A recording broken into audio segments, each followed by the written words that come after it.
The first step towards achieving your dreams is having the right coach. Get the best education with CAD.com Lab and make your AutoCAD 2D 3Ds Max dreams come true. Download the app now.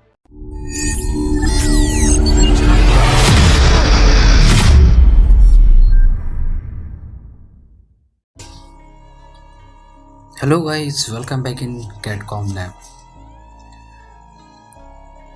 इस video में हम लोग discuss करेंगे कि dynamic block का क्या use होता है। हम लोगों ने अभी तक ब्लॉक्स के बारे में देखा है, ब्लॉक्स के बारे में पढ़ा है और अपनी ड्राइंग्स में ब्लॉक्स को भी मैंने यूज़ करा है। ऑलमोस्ट जितने भी डिज़ाइनर हैं, जितने भी इंटीरियर डिज़ाइनर हैं, वो सारे ब्लॉक्स को यूज़ करते हैं। ब्लॉक्स का यूज़ हमारा जो होता है वो एक्चुअली ड्राइंग में मॉडल्स को कॉपी करके पेस्ट करके उनको यूज़ करना होता है। हम सभी के पास अपनी अपनी स्टैंडर्ड लाइब्रेरी होती है, बेड, डोर, विंडो की डिफरेंट मॉडल्स होते हैं। हम लोग क्या करते हैं, उनको कॉपी करते हैं, अपनी ड्राइंग में आते हैं और पेस्ट करके वहाँ पर यूज़ करते हैं। तो ब्लॉक का और डायनामिक ब्लॉक का पॉइंट नंबर 1 यहाँ पर यह आता है कि ब्लॉक एंड डायनामिक ब्लॉक दोनों में डिफरेंस क्या होता है। आप लोगों को मैं यहाँ पर एक चीज़ क्लियर कर देता हूँ कि दोनों में एक बहुत ही बड़ा डिफरेंस होता है कि ब्लॉक को हम लोग यूज़ करते हैं कि किसी चीज़ को रीयूज़ करना। That is the second meaning of the block, that we can use any object and any component in second file या इन अनदर प्रोजेक्ट, या वी कैन यूज़ रीयूज़। अब रीयूज़ का मतलब यहाँ पर क्या हुआ कि हमने उसको एक ब्लॉक बना के उसकी एक लाइब्रेरी, मैंने फोल्डर बनाया, वहाँ पर सेव कर दिया और जितने भी हमारे ब्लॉक्स हैं उनको रीयूज़ करते हैं हम लोग अपने डिफरेंट प्रोजेक्ट्स में। और अगर हमें किसी भी ब्लॉक को चेंज करना होता है तो यहाँ पर कुछ टर्म्स और कंडीशंस होती हैं। वर्क हमारा ईजी होता है, मैं ये नहीं कहता हूँ कि हमारा वर्क ईजी नहीं होता है, वर्क हम लोगों का ईजी होता है, लेकिन फिर भी हम लोगों को टाइम टेकिंग पार्ट क्या होता है कि हमने ब्लॉक बनाया, डबल क्लिक करा, ओके करा, वहाँ पर गए, एक्सप्लोर करा, चेंज करा, ब्लॉक में फिर सेव करा उसको। मतलब कहने का ये होता है कि हम चीज़ों को यूज़ कर रहे हैं, उनको एडिट कर रहे हैं, बट ठीक है, एक जगह पर अगर हमारा टाइम 50% सेव हो रहा है, 100 में से 50% टाइम लेकिन हमारा वहाँ पर लग रहा है, तो लेकिन कहने का क्या होता है कि टाइम लग रहा है, ऐसा नहीं कि टाइम सेव हो रहा है। कि किसी चीज़ को डिज़ाइन करना पूरा कंप्लीट और किसी चीज़ को डिज़ाइन करने के बाद रीयूज़ करना, फिर भी हमारा टाइम वहाँ पर सेव हो रहा है। तो डायनामिक ब्लॉक और ब्लॉक में दोनों में डिफरेंस क्या होता है। अगर मैं आपसे कहूँ कि मैं चाहता हूँ कि हमने जो मॉडल बनाए हैं, हमने जो डोर बनाया है, हम इन अपने मॉडल्स को बिना चेंज करे, विदाउट एनी चेंजेस, क्या हम इनको अपनी ड्राइंग में यूज़ कर सकते हैं? इज इट पॉसिबल कि उनको without any changes we can use in our project? Like हम उनको एक्सप्लोर ना करना चाहें, हम उनमें कोई चेंजेस ना करना चाहें, हम उनको स्केल ना करना चाहें, हम उनको ब्लॉक के अंदर जाके वहाँ पर एडिट ना करना चाहें, तो आप कहोगे कि sir how can this possible without any editing of blocks? आप किसी भी ब्लॉक को विदाउट एडिटिंग आप कैसे चेंज कर सकते हो? पॉसिबल ही नहीं है। आपको एडिट करना तो पड़ेगा ही ब्लॉक को, आपको एक्सप्लोर करना तो पड़ेगा ही ब्लॉक को। लेकिन डायनामिक ब्लॉक में हमें ये सारी चीज़ें नहीं करना पड़ेंगी। अब डायनामिक ब्लॉक का मतलब क्या होता है कि आपने कोई विंडो बनाई, मुझे इस विंडो को चेंज करना है, मैं प्रैक्टिकल करके दिखाता हूँ तो आपको चीज़ें ज़्यादा समझ में आएंगी। एग्जाम्पल लो, मेरा एक फ्रंट एलिवेशन है, ये रहा मेरा फ्रंट एलिवेशन, ठीक है।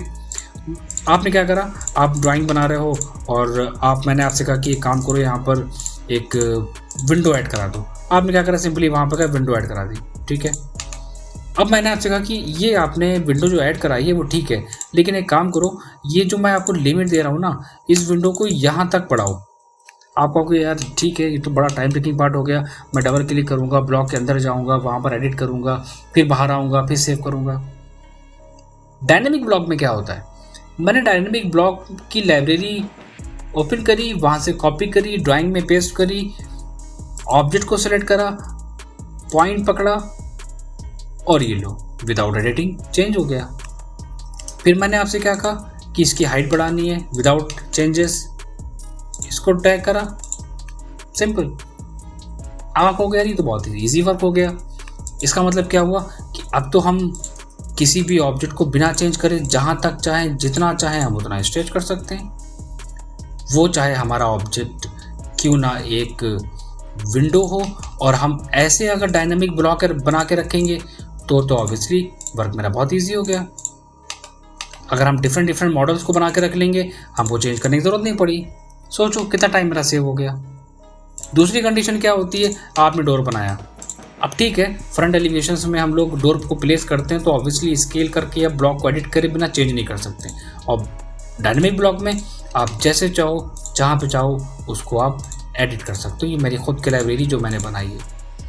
और दूसरी चीज़ क्या है कि बिना रोटेशन कमांड के मैं उसको फ्लिप कर सकता हूँ, जैसे चाहूँ उसको उसी डायरेक्शन फ्लिप कर सकता हूँ, क्योंकि डायनेमिक ब्लॉक के अंदर बहुत सारी कंडीशंस होती हैं और बहुत सारे इसमें एक्शंस होते हैं जो हम इसमें यूज़ कर सकते हैं। मैंने इस डोर को सेलेक्ट करा, स्ट्रेच करना है, आपने स्ट्रेच करा, विड्थ बढ़ानी है, बढ़ा लिया। इस ऑब्जेक्ट को, कुछ ऑब्जेक्ट हैं उनको यहाँ से शिफ्ट करना है, आपने सिंपली लिया, शिफ्ट करा दिया। फ्लिप करना है, फ्लिप कर दिया। तो एक कंडीशंस के अंदर मैं जो चाहूँ उतनी कंडीशंस को यहाँ पर ऐड करा सकता हूँ बहुत ही ईजिली। तो ये होता है डायनेमिक ब्लॉक का काम।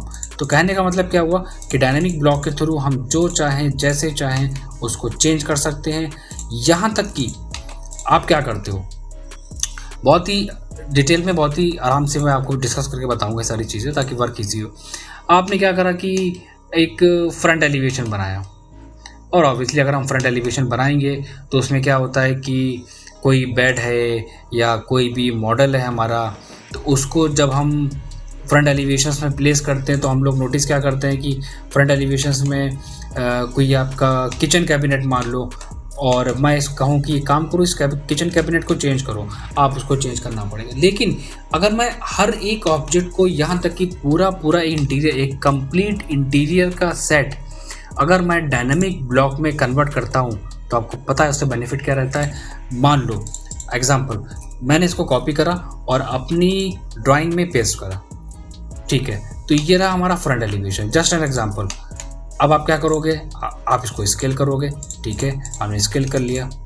अब स्केल करने के बाद आप क्या कहोगे कि मुझे यहाँ पर प्लेस करना है, और आप दोबारा स्केल करके वहाँ पर प्लेस कर लोगे।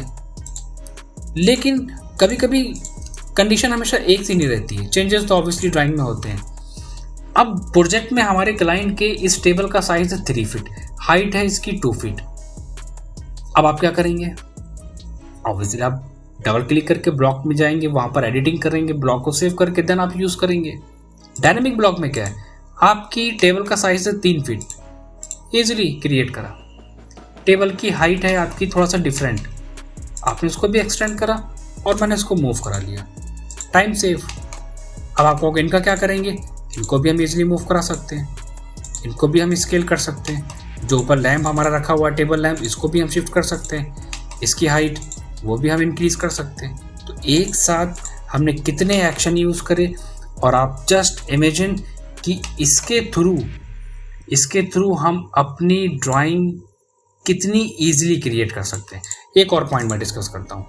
मान लीजिए कि आपने कोई फ्रंट एलिवेशन डिज़ाइन करा, और जब मैंने फ्रंट एलिवेशन डिज़ाइन करा तो वहाँ पर मैंने क्या करा कि एक रेलिंग का पार्ट हमें अपने फ्रंट एलिवेशन में देना है।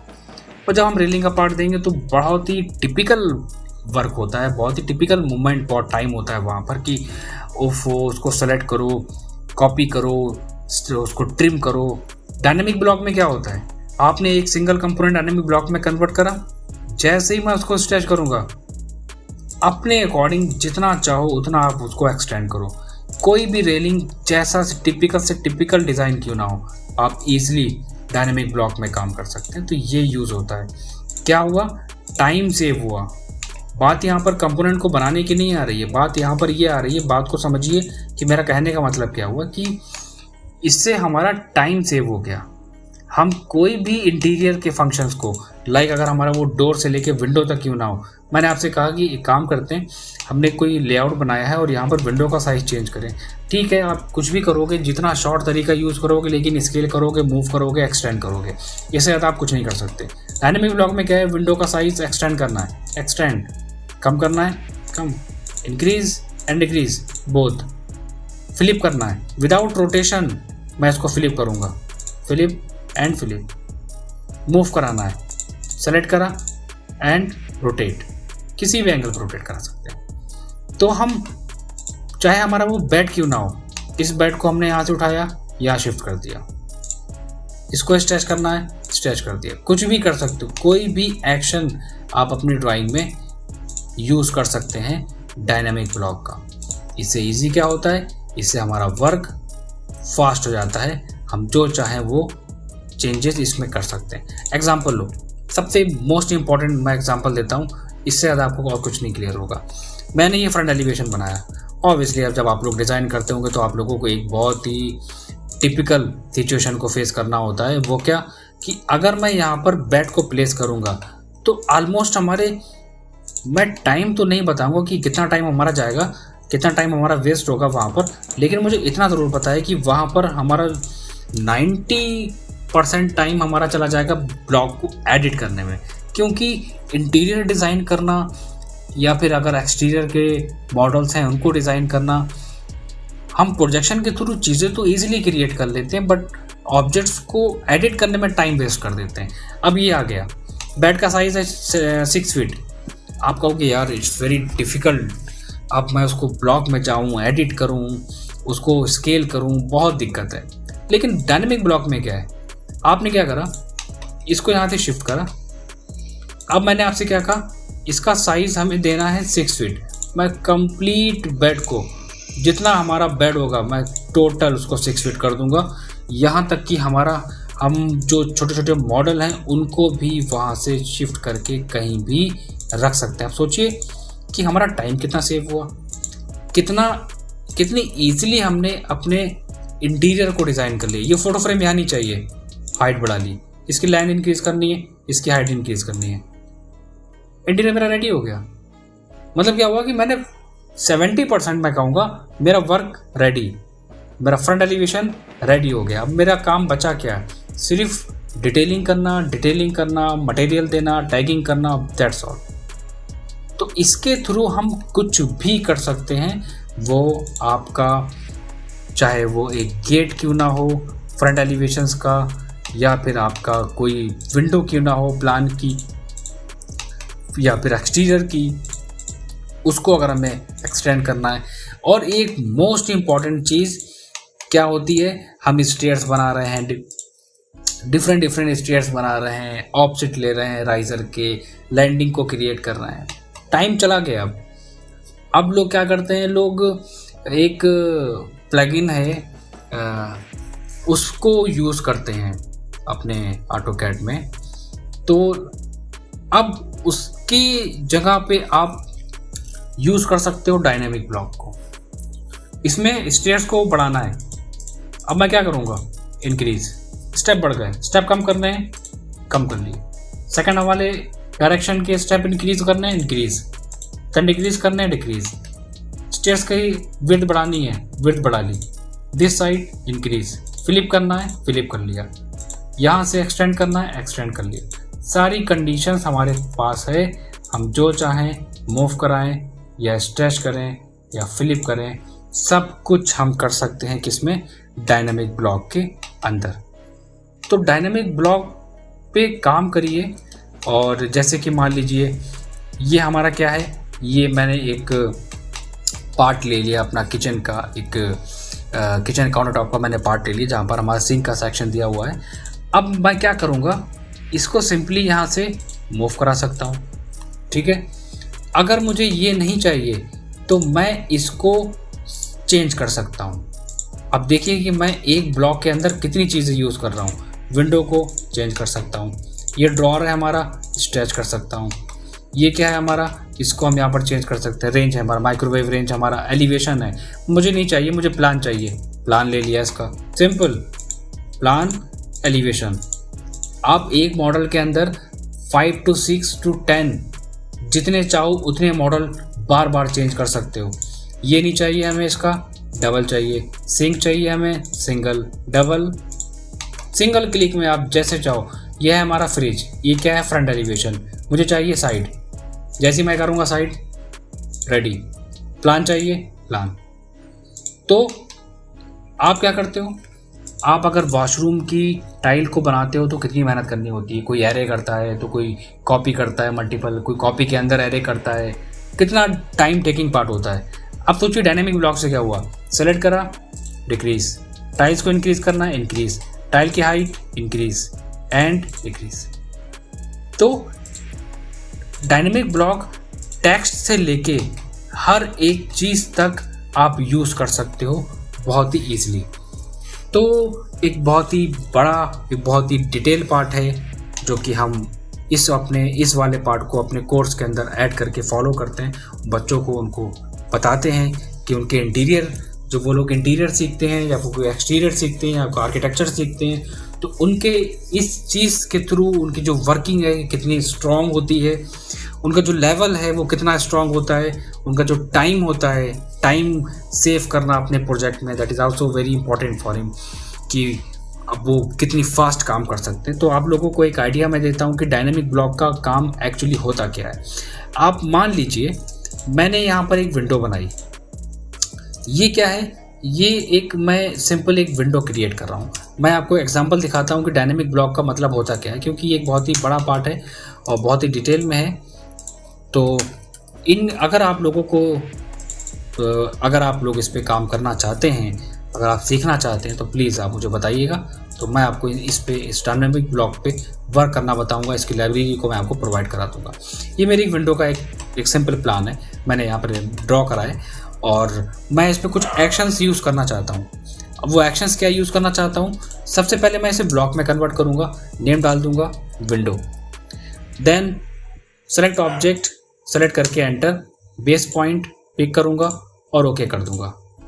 और यहाँ पर मैं एक काम करूँगा, विंडो का थोड़ा नाम डिफरेंट कर देता हूँ कुछ और, ओके कर दूँगा। ब्लॉक बन गया, डबल क्लिक करा, ओके करा, तो हम आ गए ब्लॉक के अंदर। आप सभी लोग ब्लॉक तो यूज़ करते होंगे, लेकिन साइड में हमें यहाँ पर एक ऑप्शन नज़र आता है ब्लॉक ऑथरिंग पैलेट्स। यहाँ पर हमें क्या मिलता है, पैरामीटर्स एंड एक्शन। पैरामीटर और एक्शन की अगर हम बात करें तो हम पहले पैरामीटर्स यहाँ पर अप्लाई करते हैं और उसके बाद हम यहाँ पर एक्शन देते हैं। पहले हम क्या करेंगे, हम पैरामीटर पे आके यूज़ करेंगे linear, first point and second point. ये मेरा फर्स्ट एक्शन हो गया। सेकंड एक्शन हमारा क्या होगा, हम इसकी विड्थ को भी इंक्रीज करना चाहें तो कर सकते हैं, वो डिपेंड करता है। तो पहले मैं एक ही कंडीशन पे बताता हूँ, मुझे इसको मूव करना है तो एक दूसरी कंडीशन मैंने ले ली, क्या, मूव की, ठीक है। तो अब मैं एक्शन पे आऊँगा, यहाँ पर लूँगा स्ट्रेच, सेलेक्ट करूँगा, पॉइंट दूंगा, हाफ पार्ट सेलेक्ट करके एक्शन कंप्लीट करूँगा। एक्शन पे हम आते हैं मूव, पोजीशन को सेलेक्ट करेंगे, ऑब्जेक्ट को सेलेक्ट करके एंटर। ये दो कंडीशंस हमारे पास हो गई। मूव करा सकता हूँ, स्ट्रेच कर सकता हूँ, ये दो चीज़ें हम इसमें यूज़ कर सकते हैं। और हम इसमें क्या एक्शन दे सकते हैं, हम इसमें यूज़ कर सकते हैं क्या, हम इसमें फ्लिप यूज़ कर सकते हैं। अगर हम इसको फ्लिप करना चाहें तो इसकी डायरेक्शन को फ्लिप कर सकते हैं। फ्लिप करने की ज़रूरत नहीं है, इसको रोटेट कराने की ज़रूरत पड़ेगी हमें। तो हम एक काम करेंगे, रोटेशन लेंगे, सेंटर पॉइंट पिक करेंगे और रोटेशन एंगल हम ले लेंगे इसका 360। कुछ भी ले सकते हो अपनी प्रैक्टिस के लिए, ड्राइंग के, आप जो चाहो वो ले सकते हो। तो मैंने यहाँ पर ले लिया एंगल और प्लेस कर दिया। एक्शन पे आने के बाद मैं यहाँ पर रोटेट लूँगा और एंगल को सेलेक्ट करके, ऑब्जेक्ट सेलेक्ट करके एंटर कर दूँगा। मैं जैसे ही टेस्ट ब्लॉक पे आता हूँ इसको, ताकि मैं टेस्ट करके दिखाऊँ, तो जैसे ही मैंने स्ट्रेच करा, कितनी ईजिली मैंने इसमें वर्किंग करी है। क्या करना है, रोटेट, ऑर्थो ऑन करके रोटेट करा लो, आपको आरओ की ज़रूरत पड़ेगी ही नहीं। मूव कराना है, सिंपली मूव करा लो। तो ये कंडीशन हमारी क्या हो गई, ये कंडीशन हमारी हो गई किसकी, डायनेमिक ब्लॉक की। लेकिन मैं अभी भी इससे सेटिस्फाइड नहीं हूँ। अब मैं इसमें क्या करना चाहता हूँ, मैं चाहता हूँ कि हमारी विंडो का डिज़ाइन चेंज हो जाए। तो मैं एक एग्जांपल दिखाता हूँ। मैं चाहता हूँ कि यहाँ पर ये विंडो है, लेकिन मैं जैसे क्लिक करूँ तो ये विंडो हमारी हाईलाइट हो। इसके लिए हम यहाँ पर यूज़ करेंगे पैरामीटर्स के अंदर विजिबिलिटी। मैं क्लिक करूँगा, एक्शन पे आऊँगा और यहाँ पर हम लेंगे विजिबिलिटी स्टेट्स। मैं यहाँ पर क्रिएट कर लेता हूँ W1 window 1 and again new करता हूँ W2 विंडो 2। तो मैंने यहाँ पर दो एक्शंस को क्रिएट कर लिया। मैं क्या करता हूँ, मैं पहली विंडो को सेलेक्ट करूँगा, सेकंड विंडो को सेलेक्ट करूँगा और यहाँ से करा दूंगा W1 को मैं करा दूंगा क्या, मेक इनविजिबल। तो हमारा क्या हुआ, ये इनविजिबल हो गया। अब अगर हम दूसरी कंडीशन की बात करें W2, तो W2 में हम क्या चाहते हैं, W2 में हम ये चाहते हैं कि हमारी ये विंडो शो हो। तो इसको सेलेक्ट करा हमने और यहाँ से करा दिया मेक इनविजिबल। तो क्या डिफरेंस है दोनों में? चलो ठीक है, टेस्ट ब्लॉक करते हैं, समझ में आ जाएगा। अब समझना, आप ये है हमारा विजिबिलिटी, मैंने कहा W1, इजिली W2, जैसे चाहो अपने ऑब्जेक्ट को यूज़ करो। कितना इजीली मैंने कर लिया। आप लोग कहोगे कि सर आपने यहाँ पर W1 W2 दे तो दिया है, लेकिन वो कहाँ पे जा रहा है, ये कहाँ पे जा रहा है? तो मैं आपको बताऊँ कि ब्लॉक के अंदर हम कितने एक्शन यूज़ कर सकते हैं। मैं इसी पे यूज़ करूँगा क्या, एक और एक्शन पे आने के बाद मूव, सेलेक्ट, एंटर। मैंने इस एक्शन को क्यों यूज़ करा पता है? उसके पीछे रीज़न क्या है? उसके पीछे रीज़न ये है कि जब हम इस वाले को W2 में आएंगे, ये हमारा W2 हो गया और ये हो गया W1, तो अब ईजिली हम मूव करा सकते हैं। तो आप सोचिए कि हमारी कितनी वर्किंग ईजी हो गई। हम कोई भी ऑब्जेक्ट जो चाहें हम उसको चेंज कर सकते हैं, यहाँ तक फ्रंट एलिवेशन से लेके हर एक चीज़ तक हम उसको एडिट कर सकते हैं। चलो ठीक है, मैं एक काम करता हूँ, हम एक कंडीशन आपको और एक्सप्लेन करते हैं। वो क्या, आप मान लीजिए हमने एक डोर बनाया, हमने यहाँ पर एक डोर क्रिएट करा, क्योंकि आपको भी ज़रूरत पड़ती है, आप भी अपने ड्राइंग में डोर वगैरह क्रिएट करते हो। तो मैं यहाँ पर चाहूँ तो मॉडल को ले सकता हूँ, बट मैं मॉडल को इंपोर्ट नहीं कराऊंगा, मैं आपको प्रॉपर वे में डिज़ाइन करके दिखाऊंगा। क्योंकि कुछ लोग कहते हैं कि सर आप मॉडल से काम करने के बजाय आप बना के दिखाइए, ताकि समझ में आए कि हम जब कोई चीज़ बनाएंगे तो उसमें एक्चुअल हमारा वो ऑब्जेक्ट कैसा नज़र आएगा। तो ठीक है, मैं इसको सिंपली यहाँ से शिफ्ट करा लेता हूँ अपने इस सेंटर पॉइंट पे, और मैं चाहता हूँ कि हमारा जो डोर है मैं उसकी विड्थ अभी कुछ भी ले लेता हूँ आपको समझाने के लिए। और यहाँ पर मैं एक रेक्टेंगल ड्रॉ कर दूँगा उसका फ्रेम क्रिएट करने के लिए। सिंपली मैं उसको रोटेट कराऊँगा ऑर्थो ऑन करके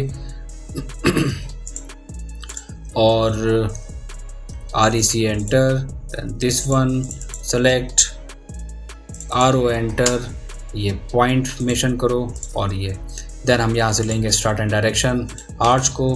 तो first point, second point and direction. तो हमने यहाँ पर सिंपली क्या करा, अपना एक क्या बना लिया, एक मैंने क्रिएट कर लिया अपना डोर का सिंबल।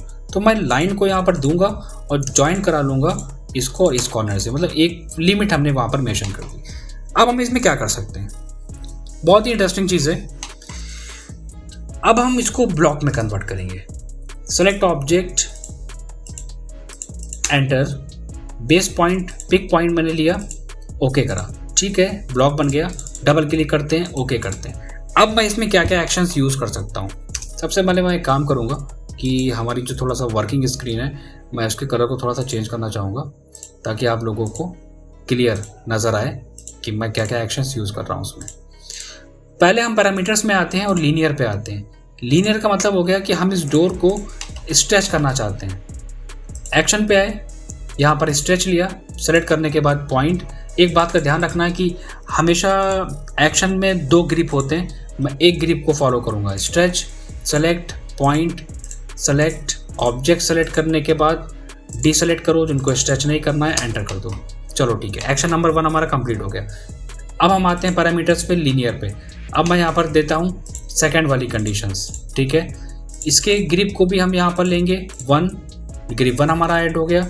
एक्शन देंगे हम स्ट्रेच, डिस्टेंस 2, पॉइंट्स मेंशन करेंगे, कितना पार्ट हमें अपना स्ट्रेच करना है। एक चीज़ का ध्यान रखिएगा, जब भी आप कोई चीज़ स्ट्रेच करिए तो आप चाहो तो स्नैप को ऑफ कर लो ताकि वो अदर पॉइंट्स ना ट्राई करे। तो मैंने हाफ पार्ट सेलेक्ट करा, then again half part deselect करा, हमने एक्स्ट्रा कंपोनेंट को डिलीट कर दिया। 2 एक्शन हमारे कंप्लीट हो गए। तीसरे एक्शन पे आते हैं, अगेन स्ट्रेच, मैं इसको सेलेक्ट करूँगा, पॉइंट मेंशन करूँगा यहाँ पर, और मैं यहाँ पर क्या देता हूँ, अपने इस वाले पार्ट को सेलेक्ट करूँगा। लेकिन हमको एक चीज़ पता है कि हमारा ये जो फ्रेम है, ये फ्रेम हमारा हमेशा, क्योंकि ये हमारी डायरेक्शन वर्टिकल है, तो ये जो मूव करेगा वो एंगल होगा इसका 90। पहली चीज़ तो हमने ये मेंशन कर दी। अब हम आते हैं स्केल पे। स्केल पे आने के बाद हमने यहाँ पर क्या लिया, डिस्टेंस ऑब्जेक्ट एंटर। ठीक है, तो ये हमारा एक्शन हो गया कंप्लीट। अगर मैं इसको टेस्ट ब्लॉक करूं और इसको सेलेक्ट करूं, जैसे ही मैं इसको स्ट्रेच करूंगा तो मैंने क्या नोटिस करा, हमारा पूरा ऑब्जेक्ट स्ट्रेच कर रहा है। कुछ कंडीशंस होती हैं इसमें कि जहां से हमारा फ्रेम स्टार्ट होता है वहीं से हम अपना पॉइंट देते हैं उसको ट्रैक करने के लिए। तो एग्जांपल, अगर हमारे पास ये पार्ट है तो हम उसको पॉइंट भी यही मेंशन करेंगे। तो पहली कंडीशन तो ये होती है ताकि वो ऑब्जेक्ट को वहां से ड्रॉप ना करे। अब क्या हुआ, कितनी ईजिली हम अपने डोर को कंट्रोल कर सकते हैं, स्ट्रेच कर सकते हैं। ठीक है, लेकिन अभी भी कुछ और एक्स्ट्रा होना चाहिए।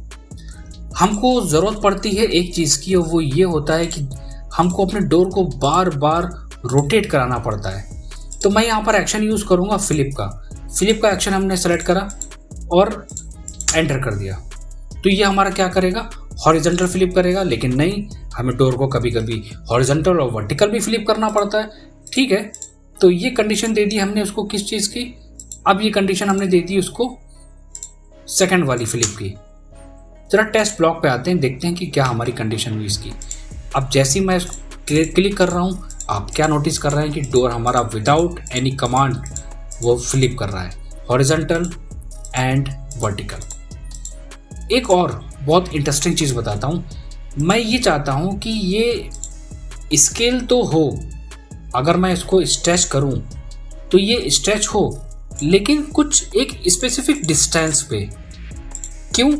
क्योंकि हमारे डोर 2 फीट 10 इंच के भी हो सकते हैं, 3 फीट के भी हो सकते हैं, 3 फीट 6 इंच के भी हो सकते हैं, या 1 फीट 6 इंचेस हमने मान लिया, जस्ट एन एग्जाम्पल 4 फीट के भी हो सकते हैं। तो आपको पता है अब ये काम करेगा, ये उन्हीं वैल्यूज़ पे काम करेगा जो मैंने दी हैं। देखो, जो वैल्यूज़ दी हैं ये उन्हीं को ट्रैक करके डिज़ाइन करेगा, अदरवाइज ये डिज़ाइन नहीं करेगा। तो ये बेनिफिट होता है हमारा डिफरेंट एक्शन के साथ काम करने का, जो मैंने आपको छोटा सा एग्जांपल दिया है किसका, डोर का और विंडोज़ का। एक मैं एग्जांपल आपको और दूंगा ताकि आपको समझ में आ जाएगा कि मैं क्या कहना चाह रहा हूँ आपसे, कि ये इतना इम्पोर्टेंट क्यों है, आखिर ये इतना इम्पोर्टेंट क्यों है। मान लीजिए ये मेरा पूरा एक बेड का डिज़ाइन है, और आपको क्या करना है, आपको अपने मॉडल में इसे यूज़ करना है। लेकिन जब आप अपने मॉडल में यूज़ करें तो ये इतनी फास्ट काम करे कि इसको एडिट ना करना पड़े। देखिए मैं क्या करता हूँ, b enter, name, select object, then point and okay. अब मैं क्या करूँगा, डबल क्लिक करूँगा इसमें, ओके करूँगा। तो पहला एक्शन तो हमारा ये होगा कि ये ऑब्जेक्ट हमारा मूव होना चाहिए इस जगह से। ठीक है, मैं पैरामीटर पे आता हूँ और यहाँ पर इसको एक्शन को लेता हूँ और इस पर मैं एक्शंस को अप्लाई कर देता हूँ, क्या कि ये मूव होना चाहिए। ठीक है, दूसरा मैं चाहता हूँ कि अपने प्रोजेक्ट में ये हमारा स्केल होना चाहिए ऑब्जेक्ट के अकॉर्डिंग। ठीक है, तो मैं एक्शन पे आया और वहाँ पर मैंने उसको एक कंडीशन दे दी कि आप स्केल होंगे। मैं चाहता हूँ कि ये पूरा एक ऑब्जेक्ट मूव होना चाहिए ताकि मैं उसको कहीं पे भी शिफ्ट कर सकूं। ठीक है, तो मैंने क्या करा, एक और कंडीशन ली, पोजीशन 2 की, और मैंने क्या कहा उसको कि अब मैं इस पूरे ऑब्जेक्ट को एक साथ शिफ्ट करूंगा। फिर मैं पैरामीटर्स पे आता हूं और मैं एक कंडीशन देता हूं कि ये टेबल मैं चाहता हूं कि इसको स्ट्रेच करना। मैंने क्या करा, मैं सेलेक्ट करूंगा, पॉइंट दूंगा, लेकिन ग्रिप इसके रखूंगा मैं कितने, 1। अब स्ट्रेच पे आने के बाद डिस्टेंस 2, पॉइंट मेंशन करा, ऑब्जेक्ट सेलेक्ट करा, हाफ पार्ट सेलेक्ट करा और एक्स्ट्रा चीज़ों को हमने डीसेलेक्ट करके एंटर कर दिया। मैं चाहता हूँ कि इसकी लेंथ और विड्थ, इसकी जो हाइट है वो भी चेंज होनी चाहिए। तो ठीक है, मैं इसकी भी ग्रिप यहाँ से ले लेता हूँ 1। एक्शन पे आने के बाद हम इसकी कंडीशन यहाँ पर क्या देंगे, हम कंडीशन देंगे इसकी कि ये टॉप से स्ट्रेच होना चाहिए। एक्स्ट्रा पार्ट को मैंने डिसेलेक्ट करके एंटर करा। तो क्या हुआ, एक बार टेस्ट करते हैं ब्लॉक को, तब समझ में आएगा। मुझे इसको यहाँ से हटाना है, very good, without any command मुझे इस वाले लैम्प को शिफ्ट करना है, दैट्स वेरी गुड। मुझे इस लैम्प का साइज इंक्रीज करना है, ओके, ये भी बहुत अच्छी चीज़ हो गई है प्रोजेक्ट में हमारे। मुझे टेबल का साइज कम करना है, अब मैं क्या करूँगा, इंक्रीज एंड डिक्रीज, लैम्प का size decrease increase and lamp को शिफ्ट करना है। सोचो कितनी ईजिली मैंने अपने इस वर्क को कंप्लीट कर लिया विदाउट एनी चेंजेस। तो ये काम होता है हमारा किस चीज़ का, ये काम होता है डायनामिक ब्लॉक का। एक चीज़ और मैं प्रैक्टिकल करके दिखाता हूँ तो और समझ में आएगा आपको इसमें।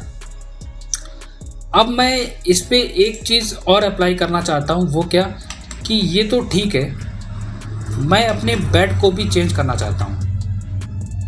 तो मैं ज़्यादा एक्शंस यूज़ करूँगा तो मैं आपको बताना चाहूँगा कि ये बहुत ही टाइम टेकिंग पार्ट है, इसको समझना पड़ता है, इसके पूरा एक प्रोसेस होता है इसको वर्क करने का कि कैसे आप काम कर सकते हैं इसमें। तो मैं क्या करता हूँ, मैं आपको एक बेड पे एक चेंजेस करके दिखाता हूँ। मैंने एक एक्शन यूज़ करा, सेलेक्ट करा, पॉइंट मेंशन करा, हाफ पार्ट सेलेक्ट करके एक्शन को डिसेलेक्ट करके एंटर करा, टेस्ट ब्लॉक करता हूँ, देखता हूँ कि क्या हुआ। सिंपली बेड को विदाउट एनी चेंजेस आप चेंज कर सकते हो। तो ये सब चीज़ें क्या होती हैं कि आप इजीली वर्क कर लेते हैं, इस पे काम आपका फास्ट होता है। दूसरा, आप अपने कोई भी जितने भी इंटीरियर हैं उनको आप चेंज कर सकते हैं, जैसे कि हमारे यहाँ पर डायनामिक ब्लॉक है। अगर आप लोगों को हमारे डायनामिक ब्लॉक चाहिए तो ऑब्वियसली आप इनको आप डाउनलोड कर सकते हैं हमारे कैड कॉम लाइव ऐप पे। प्ले स्टोर से डाउनलोड करने के बाद वहाँ पर ये फाइल मैं डाल दूँगा, अपलोड कर दूँगा, वहाँ से ले लीजिएगा। तो डायनामिक ब्लॉक में अब सिर्फ डायनामिक ब्लॉक की बात नहीं कर रहा हूँ मैं, ये एक बहुत ही बड़ा चैप्टर है। आप सोचिए कि मैंने इस पर कितने एक्शन यूज़ करें, क्यों, कहाँ पर, किस लिए यूज़ करना चाहिए। आपको इसके अंदर बहुत सारी कुछ और भी डिटेल चीज़ें मिलेंगी, जैसे कि क्या है पैरामेट्रिक क्या होता है, पैरामेट्रिक को हम कैसे यूज़ कर सकते हैं, वो भी एक डिफरेंट पार्ट है हमारा। तो आपको ये एक पूरा पार्ट एक सिस्टमेटिक वे में समझना होगा और उस पर फिर अप्लाई करना पड़ेगा। क्योंकि मैं बताना चाहूँगा आप लोगों को कि डायनेमिक ब्लॉक का मतलब सिर्फ ये नहीं होता है कि आपने सिर्फ लिया और एक्शन यूज़ करे, क्योंकि मैंने आपको सिर्फ एक सिस्टमेटिक वे में बताया है उसको अप्लाई करना। आपको बताना चाहेंगे इसमें कुछ कैलकुलेशंस वगैरह होती हैं, मल्टीप्लिकेशन हमें कैसे करनी है, कहाँ पर कौन सा मल्टीप्लिकेशन देना है, कितना एंगल देना है, कहाँ पर कितना हमें गैपिंग को, जब मैं इसको स्ट्रेच करूँगा तो यहाँ पर कितना मल्टीप्लाई करेगा, किस कंडीशन में कितना जाएगा। तो बहुत सारी चीज़ें होती हैं और ये मैं आप लोगों से कहता हूँ कि सॉफ्टवेयर को जब तक हम सिस्टमेटिक वे में नहीं करते हैं तब तक वो अधूरा ही रहता है। मैं अभी एक बहुत सारी बच्चों की मैं क्लासेस लेता हूँ, उसमें प्रोफेशनल्स भी होते हैं, इंटीरियर डिज़ाइनर, आर्किटेक्चर वाले भी होते हैं, सिविल वाले भी होते हैं। मैंने एक चीज़ नोटिस करी है कि मैं जब भी कोई क्लास लेता हूँ तो वहाँ पे मुझे एक रिप्लाई आता है, बच्चा कहता है कि सर मैंने कोर्स करा हुआ है, मैं पहले से ही कोर्स कर चुका हूँ, थोड़ा सा अपनी क्वालिटी को और अपने स्किल्स को इम्प्रूव करना चाहता हूँ। लेकिन जब मैं बेसिक स्टार्ट करता हूँ तो मैं क्या नोटिस करता हूँ कि वो बेसिक में बिल्कुल ज़ीरो है, उसको पता ही नहीं होता है कि बहुत सारी चीज़ें मिस होती हैं। मैं किसी को गलत नहीं कह रहा हूँ, कहने का मतलब क्या होता है कि हम लोगों के साथ क्या है कि हम लोग जिन चीज़ों को यूज़ करते हैं हम लोग अपनी उन चीज़ों को लाइफ में उतार लेते हैं। हमने अपनी लाइफ में ब्लॉग में यूज़ करा तो मैंने सोच लिया कि ब्लॉग के अलावा कुछ नहीं है। मैं यूट्यूब पे नई चीज़ें देखता हूँ तो उनको देखता हूँ, सीखता हूँ तो क्या सीखता हूँ, सिर्फ उन चीज़ों को 10% या 20%, तो मैं सोचता हूँ ये इतना इनफ है। हम जो चीज़ सीखते हैं किसी भी ट्रेनिंग इंस्टीट्यूट से, किसी भी पर्सन से, कुछ भी कहीं से भी या कहीं किसी प्लेटफॉर्म से, मुझे लगता है ये इनफ है और हम उसी ट्रैक पे चलते रहते हैं। और फिर हम ये सोचते हैं कि मैं एक प्रोफेशनल बन गया, बट हम प्रोफेशनल नहीं होते हैं।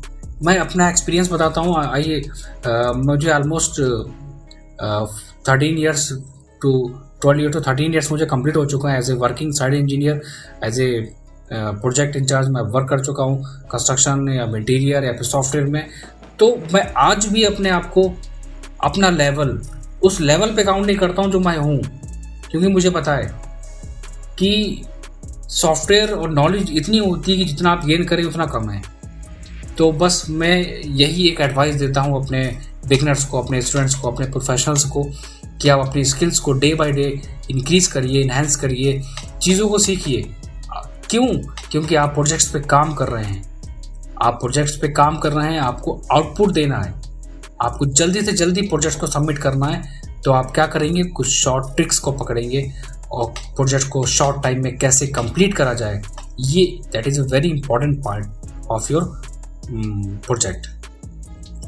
सो ये एक मैं छोटा सा टॉपिक लेके आया था आप सभी लोगों के लिए। कोशिश करता हूँ आप लोगों को एक सही गाइडेंस और सही बात और सही चीज़ें बताने की, और आप लोगों को मैंने बहुत सारे लोगों ने मुझे अपना प्यार दिया है। बहुत सारे लोग इस ऑनलाइन प्लेटफॉर्म को पसंद कर रहे हैं, सीख के भी बहुत सारे बच्चे खुश हैं। क्योंकि सबसे अच्छी चीज़ क्या है कि मैं जितनी मेहनत करता हूँ तो मुझे बच्चों का उनकी प्रोग्रेस देख के ही मुझे खुशी मिलती है। वही सारे कोर्सेज करने के बाद मैं उनको इस प्लेटफॉर्म पे खड़ा कर देता हूँ, मैं उनको इस तरह मैं उनको ट्रेन कर देता हूँ कि वो किसी भी क्लाइंट से कोई भी प्रोजेक्ट लेके वर्किंग कर सकते हैं। और यही मैं देख के मेरी सारी की जितनी भी हार्ड वर्किंग होती है वो सब सक्सेसफुल हो जाती है, कि बच्चा खुद का फ्रीलांस काम कर रहा है, साइड वर्क कर रहा है, सिर्फ एक ज़ीरो से लेके एक प्रोफेशनल लेवल तक ट्रेनिंग करके। और आप लोगों से भी मैं यही कहता हूँ कि आप लोग जो भी सॉफ्टवेयर करें बहुत ही बेसिक टू एडवांस लेवल पे करें और बहुत ही सिस्टमेटिक वे में करें। और मैं बहुत ही जल्दी एक नई चीज़ ऐड करने वाला हूँ बच्चों के साथ, और वो ये है कि एक बहुत ही बड़ी प्रॉब्लम फेस करना पड़ रही है हमारे बच्चों को, हमारे स्टूडेंट्स को, या फिर हमारे जो भी प्रोफेशनल्स हैं, वो ये कि हम चीज़ें तो दे रहे हैं क्लाइंट को, पर हम एक जगह फंस जाते हैं। वो क्या होती है? वो होती है बिल ऑफ क्वांटिटी। तो मैं ये पार्ट बहुत ही जल्दी अपने सिलेबस में ऐड करने वाला हूँ। अगर आप लोगों को क्योंकि मैं बच्चों को जो भी कोर्सेज प्रोवाइड कर रहा हूँ, तो मैं क्या करता हूँ कि मैं उनके उतने वीक पॉइंट को मैं वहाँ पे दूर कर देता हूँ, ताकि उनके कॉन्फिडेंस लेवल को इतना इंक्रीज़ कर देता हूँ, उनको वो चीज़ें मैं ट्रेन करता हूँ ताकि उनको प्रॉब्लम फेस ना करना पड़े। जैसे कि डिज़ाइनिंग, डिटेलिंग, मटेरियल्स की detailing, types of furnitures, standard sizes, और one of the most important thing is costing, कि कोई किचन का बजट हमें बनाना है, कोई बेडरूम की कॉस्टिंग करनी है, कोई बाथरूम की कॉस्टिंग करनी है, हम क्या करेंगे। कॉस्टिंग में हमारे बहुत सारी चीज़ें होती हैं, कि कॉस्टिंग में हमारे पास लाइक सिंक हो गया, फ्लोरिंग हो गई, हमारे डिशवॉशर हो गया, टाइल्स की फ्लोरिंग हो गई, कितने रुपए स्क्वायर फीट है, उनके चार्जेस, बेडरूम की कॉस्टिंग में बेड, उनकी फिनिशेस, कौन सा बेड की क्या है, उसकी कॉस्ट क्या है, आप कितना ले रहे हो उसमें, स्टेयर की फिनिशेस, बाथरूम की कॉस्टिंग, ये पार्ट मैं बहुत जल्दी बच्चों को ऐड करने वाला हूँ। और इस पार्ट को ऐड करने के बाद जो बच्चा इस कोर्स को करेगा, ऑलमोस्ट ये मेरी गारंटी है कि वो किसी भी क्लाइंट के प्रोजेक्ट को फ्रीलांस वर्क कर सकता हो, किसी भी इंडस्ट्री में कहीं भी कुछ भी वर्क कर सकता है, जॉब कर सकता है। That is my 100% guarantee. क्यों? क्योंकि मैं एक सेंटर नहीं हूँ, मैं खुद जो एक प्रोफेशनल होता है पर्सन, और जो किसी बच्चे को गाइड करता है, क्योंकि एक प्रोफेशनल ही बच्चे को प्रोफेशनल बना सकता है, क्योंकि वो सॉफ्टवेयर नहीं सिखाएगा, क्योंकि वो चीज़ें बताएगा कि वो जो चीज़ें अपनी लाइफ में यूज़ कर रहा है और जिन चीज़ों की ज़रूरत पड़ रही है। खैर, तो बस आप लोगों से बस यही रिक्वेस्ट है कि आप लोग चीज़ों को सिस्टमेटिक वे में करिए, और जो चीज़ें मैं आपको बता रहा हूँ उन चीज़ों को आप फॉलो करिए।